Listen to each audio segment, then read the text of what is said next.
Before we begin today's Dharma sharing, we kindly invite you to subscribe to Pháp Tinh Tấn, Diligent Dharma, share the video to spread the Buddha's teachings, turn on the bell to receive new content, and leave a thoughtful comment as a small offering to the Triple Gem. In the Anguttara Nikaya, the Buddha said, "Beings are the owners of their karma, heirs of their karma, born of their karma, related to their karma, and abide supported by their karma." Karma is not fate, but a living force molded by thought, speech, and action. To understand karma is to understand our future and our freedom. The Buddha classified karma into 4 main types, each shaping our lives in visible and invisible ways. The first is habitual karma, acina kamma, repeated actions that form patterns in the mind. If someone cultivates generosity daily, observes precepts, and practices meditation even briefly, this becomes a current that carries them toward peace. Ajahn Chah once said, "The mind is like water. If you pour in loving kindness every day, the water will become clear." But negative habits, anger, harsh speech, addiction, accumulate too. A person who constantly complains begins to see only the bad in life.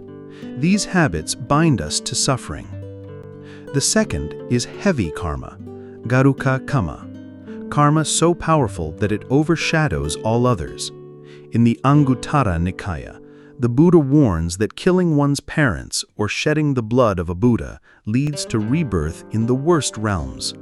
But deep meditation or selfless offerings from a pure heart can create heavy, wholesome karma that elevates one's life for many lifetimes. The third is minor karma, kattata kamma, small, infrequent acts, smiling at a stranger, picking up trash, whispering words of comfort, all seemingly insignificant yet powerful over time, like raindrops filling a well. The fourth is death, proximity karma, the mind's state at the moment of death. Because consciousness is sharp yet vulnerable, this karma is decisive. A person may live a good life but die in fear or clinging and fall into suffering. But if they pass away in clarity and equanimity, they may be reborn in peaceful realms. As Thich Nhat Hanh taught, the moment of dying is our final opportunity to let go. So, how do we work with karma? First, strengthen good habitual karma. Start the day by reflecting, "Today I will live kindly and mindfully." Meditate, give freely, be grateful. Practice not with fear, but joy. Second, avoid heavy negative karma at all costs. And whenever possible, create heavy wholesome karma, deep Dharma practice, selfless giving, guiding others on the path. Third, cultivate good minor karma every day. Recite the Buddha's name 3 times. Open a door. Speak with sincerity.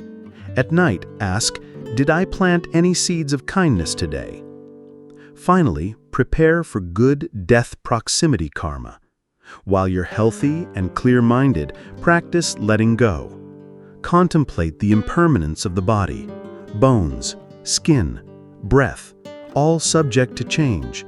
Learn not to cling. Instruct your family, do not cry or wail around your deathbed, but instead keep the atmosphere calm, peaceful, and filled with soft chanting. Let your final moments be surrounded by mindfulness, not panic. As the Zen master Suzuki Roshi said, "When you die, you should just die.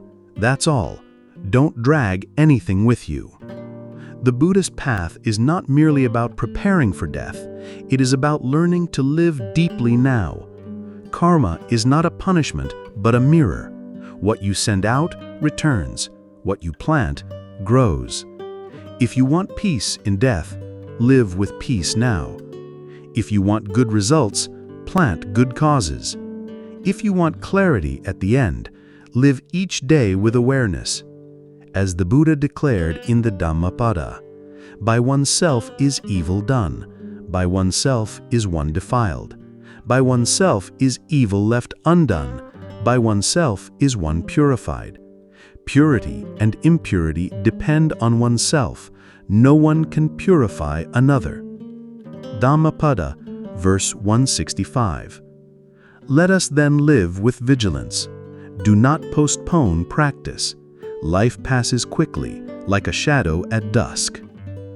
If today's Dharma sharing has touched your heart, we kindly invite you to subscribe to Pháp Tinh Tấn, Diligent Dharma. Share the video to spread the Buddha's teachings. Turn on the bell to receive new content, and leave a few sincere words in the comments, a small offering to this ongoing journey of mindfulness and compassion.